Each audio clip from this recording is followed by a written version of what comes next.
Student, welcome to my class. आज की class में हम श्रोडिंगर वेव इक्वेशन की सिग्निफिकेंस और वेव फंक्शन की फिजिकल मीनिंग या सिग्निफिकेंस के बारे में बात करेंगे। हमने श्रोडिंगर वेव इक्वेशन डिस्कस किया था अपने प्रीवियस क्लासेस में, और आज हम ये देखेंगे as a student of chemistry कि श्रोडिंगर वेव इक्वेशन या वेव फंक्शन, ये दोनों चीज़ें हमें किस तरह से हेल्पफुल हैं। तो इस क्लास को स्टार्ट करने से पहले आप सबसे हम्बल रिक्वेस्ट है कि मेरे इस चैनल को ज़्यादा से ज़्यादा नंबर में सब्सक्राइब करें, ज़्यादा से ज़्यादा शेयर करें और लाइक करें, जो मुझे मोटिवेट कर सके, और साथ साथ जो भी वीडियो है उसको एटलीस्ट पूरा देखें, जिससे कि आपको पूरी इंफॉर्मेशन मिले। वीडियो को आधा मत देखें या कम मत देखें, उसे देखें, पूरा देखें, वो आपके लिए बेनिफिशियरी होगा। तो श्रोडिंगर वेव इक्वेशन जो है वो बेसिकली, जैसा हम पहले भी देख चुके हैं कि जो डी वर्गोलीज ने अपनी हाइपोथेसिस दी थी, जिसमें उन्होंने मैटर वेव्स के बारे में ये बात की थी, तो उन्होंने कहा था कि electron, atoms, matters as a wave भी बिहेव कर सकते हैं, जिसको हम डिस्कस कर चुके। तो डी वर्गोली ने एक रिलेशन दिया जिसमें उन्होंने मैटर वेव की वेवलेंथ लैम्डा और उस के पार्टिकल फॉर्म से जुड़े लीनियर मोमेंटम p के बीच में एक रिलेशन डिफाइंड किया था। ये रिलेशन जो डिफाइंड किया गया था वो था लैम्डा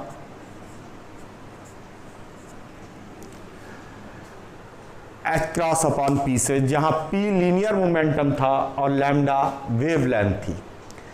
तो श्रोडिंगर ने जो पूरा अपना फोकस दिया वो उस वेव को फाइंड आउट करने में और उसको मैथमेटिकली रिप्रेजेंट करने में लगाया, जिससे वो वेव उन्हें मिल जाए जो डी बर्गोली हाइपोथेसिस में जो रिलेशंस और जो फिनोमेना दिए गए थे, जो क्राइटेरिया दिया गया था, उस पे खरी उतर सके, उसे क्वालिफाई कर सके।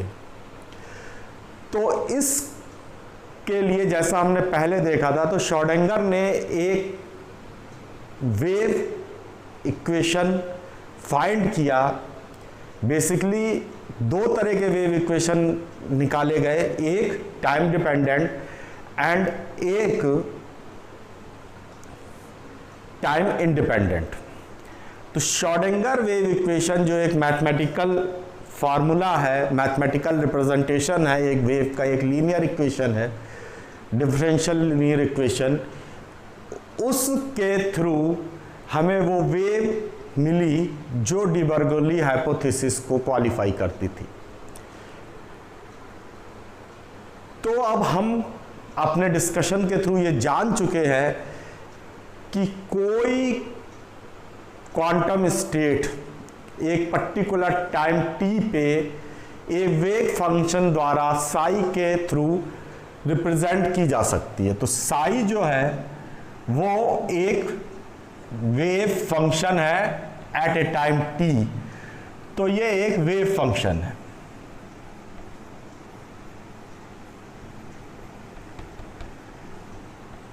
ये एक पर्टिकुलर टाइम t पे एक क्वांटम स्टेट को रिप्रेजेंट करता है इन 3 डायमेंशनल स्पेस, और इसके थ्रू हमें उस टाइम पे उस पर्टिकुलर क्वांटम स्टेट के बारे में सारी जानकारी प्राप्त हो जाती है।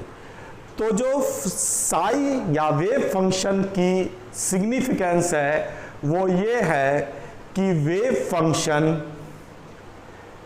हमें वो सारी information at that particular moment, at that particular time provide करता है जो हमें उस क्वांटम स्टेट के लिए चाहिए होती है।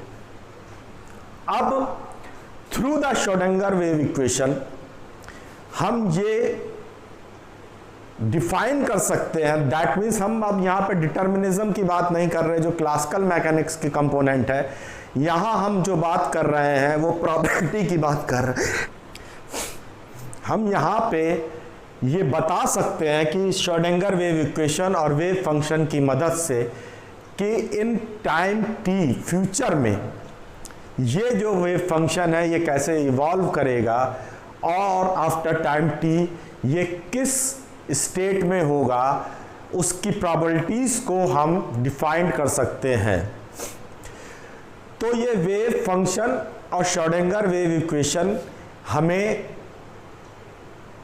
एक पर्टिकुलर मोमेंट पे एक क्वांटम स्टेट के बारे में बताता है और उसके फ्यूचर को के जो प्रोबेबल आउटकम्स आ सकते हैं उसको भी बताता है।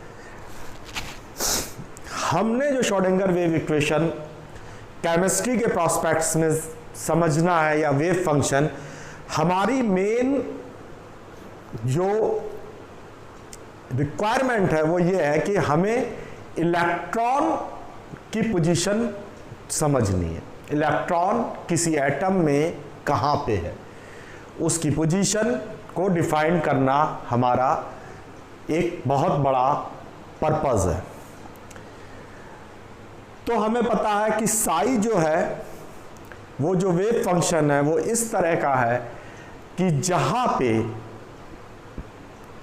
कोई पार्टिकल या इलेक्ट्रॉन मिलने की प्रोबेबिलिटी ज़्यादा होती है वहाँ उसका मैग्नीट्यूड काफ़ी ज़्यादा होता है, और जहाँ उसके मिलने की प्रोबेबिलिटी कम होती है वहाँ उसका मैग्नीट्यूड बहुत कम हो जाता है। यानी एक छोटे रीजन में साई का मैग्नीट्यूड हाई होता है, काफ़ी ज़्यादा होता है, और उस रीजन में प्रोबेबिलिटी पार्टिकल को फाइंड करने की ज़्यादा होती है।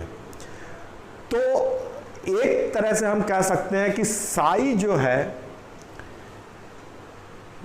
वो वेव फंक्शन साई जो है वो एक तरह से प्रोपोर्शनल है probability of finding A particle at that particular place at that particular moment.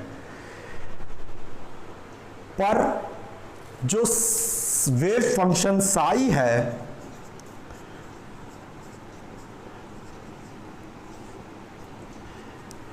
ये कॉम्प्लेक्स वैल्यू है।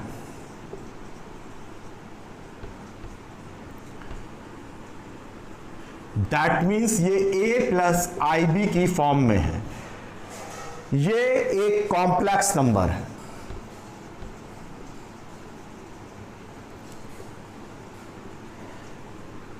वेयर एज जो प्रोबेबिलिटी है वो एक फाइनाइट वैल्यू है जो 0 से 1 के बीच में लाई करती है।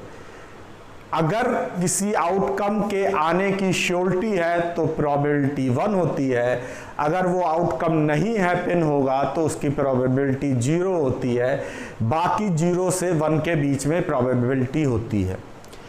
तो अगर हम इस तरह से देखें तो जो साई है उसकी हमारे लिए फिजिकल कोई सिग्निफिकेंस नहीं है। क्यों? क्योंकि प्रोबेबिलिटी जो है वो एक फाइनाइट वैल्यू है, पॉजिटिव है, 0 से 1 के बीच में लाई करती है, जबकि साई एक कॉम्प्लेक्स वैल्यू एम्पलीट्यूड फंक्शन है। तो हमें देखना पड़ेगा कि हम क्या करें जिससे कि हमारे लिए ये यूजफुल हो जाए। तो अगर हम साई को मल्टीप्लाई कर दें साई कॉन्जुगेट से, दैट मीन्स साई कॉन्जुगेट क्या होगा? साई कॉन्जुगेट होगा a माइनस आई बी। तो अगर हम इसको मल्टीप्लाई करेंगे तो हमारे पास आएगा a plus I B multiplied by a minus I B, जो कि a square minus I square B square में कन्वर्ट हो जाएगा। और हमें पता है कि आई स्क्वायर बराबर -1 होता है, तो ये वैल्यू कन्वर्ट हो जाएगी a square plus B square में, जो हमारे लिए सिग्निफिकेंट है, जो हमारे लिए वैल्यूएबल है। तो अगर point probability distribution function P या पॉइंट प्रोबेबिलिटी डेंसिटी PRT जो है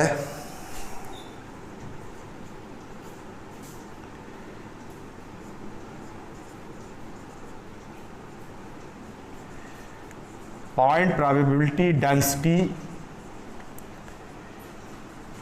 PRT यानी पॉइंट P पे जो RT यानी R जो उसका पोजीशन है और T जो वो है उससे रिप्रेजेंट होता है, तो हम कह सकते हैं कि ये जो है ये प्रोपोर्शनल होगा Sai conjugate multiplied by Sai. इसको हम इससे भी रिप्रेजेंट करते हैं।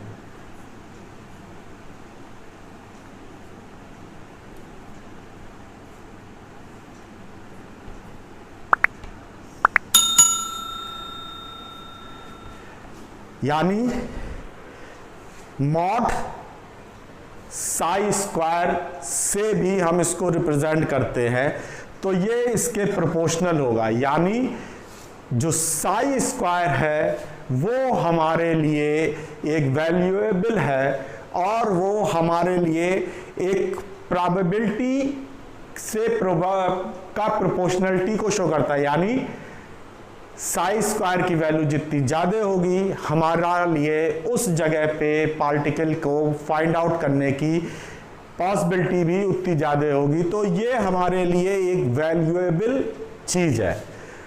तो होपफुली अभी आपने इसको नोट डाउन कर लिया होगा। तो 1 मिनट के टाइम के बाद अब हम इसे रब करते हैं, फिर आगे अपने इसी में डिस्कशन करेंगे कि नॉर्मलाइजेशन क्या है, वेव फंक्शन का नॉर्मलाइजेशन क्या है, उसके बारे में एक ब्रीफ आइडिया लेंगे। दैट मीन्स जो हमारे लिए एज पर केमिस्ट्री सिग्निफाई है करेगा या सिग्निफिकेंस होगी जिसकी, उसी पार्ट को हम समझने की कोशिश करेंगे, उतना ही हम समझने की कोशिश करेंगे। तो होपफुली आपने इसको लिख लिया होगा। तो सपोज कर रहे हैं कि अगर हम अपने डिस्कशन को 1 डायमेंशन में अभी ले,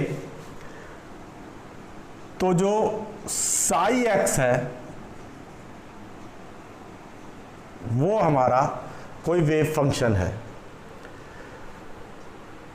तो अगर सपोज करिए ये कोई इस तरह फंक्शन है,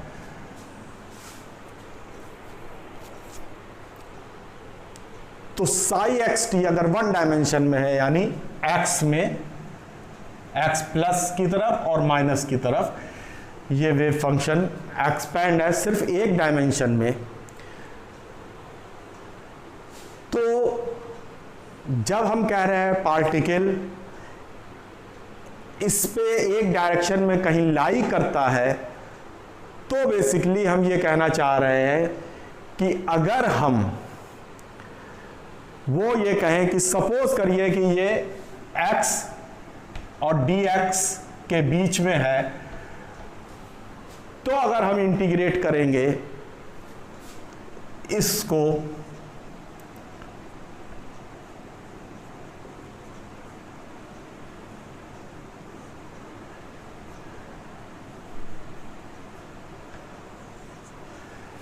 तो हमें उस x और dx के बीच की दूरी में उसको मिलने की प्रोबेबिलिटी हमें मिलेगी इंटीग्रेट कर। लेकिन अगर हम ये कहते हैं कि हम ये -इन्फिनिटी से +इन्फिनिटी तक इसको सम अप कर दें, यानी टोटल इंटीग्रेशन कर दें, definite integration -infinity to +infinity, तो ये चीज श्योरिटी से प्रूफ हो जाएगी, ये चीज श्योर हो जाएगी कि इलेक्ट्रॉन या वो पार्टिकल उसी स्पेस में मिलेगा, क्योंकि यहां पे ही है अगर हम वन डायमेंशन लेके चल रहे हैं। तो ये चीज अगर हम माइनस इन्फिनिटी टू इन्फिनिटी कर दें तो ये 1 के इक्वल हो जाएगी। ये जो कंडीशन है ये वन डायमेंशन के लिए नॉर्मलाइजेशन की कंडीशन कहलाती है। अगर हम इसको 3 डायमेंशन स्पेस में ले जाएं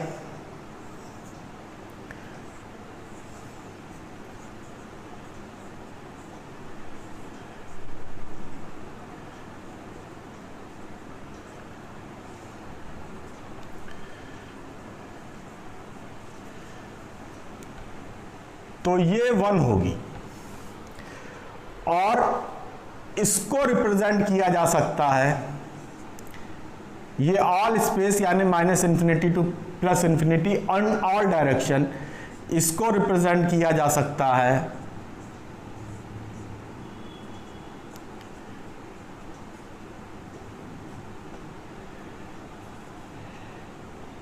D3R। तो ये जो कंडीशंस हैं ये कंडीशंस नॉर्मलाइजेशन की कंडीशन है। अगर कोई वेव फंक्शन इस पे खरा उतरता है तो हम उस पर्टिकुलर स्पेस में उसको फाइंड आउट कर सकते हैं श्योरिटी के साथ। ये जो कंडीशन है ये नॉर्मलाइजेशन की कंडीशन है और ये हमारे लिए बहुत बेनिफिशियरी है। इसी के थ्रू हम बता सकते हैं कि हमारा जो पार्टिकल यानी इलेक्ट्रॉन है वो कहाँ पे होगा। तो इस तरह से हम ये देखते हैं कि ये जो कंडीशन फॉर नॉर्मलाइजेशन है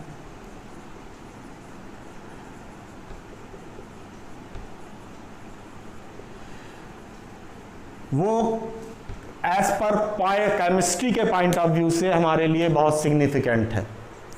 उसी के थ्रू हम इलेक्ट्रॉन की पोजीशन को श्योरिटी से बता सकते हैं। तो अब इस तरह से हम श्रोडिंगर वेव इक्वेशन और वेव फंक्शन की सिग्निफिकेंस एज पर केमिस्ट्री समझ सकते हैं कि ये हमें वो प्रोबेबिलिटी डिस्ट्रीब्यूशन देता है या वो प्रोबेबिलिटी डेंसिटी देता है जहां से हम इलेक्ट्रॉन के एक पर्टिकुलर टाइम पे एक पर्टिकुलर पोजीशन पे मिलने की प्रोबेबिलिटी को फाइंड आउट कर सकते हैं। तो आज का क्लास यहीं ओवर करते हैं। So thanks to all of you. Kindly like, share and subscribe my channel. So thanks to all of you.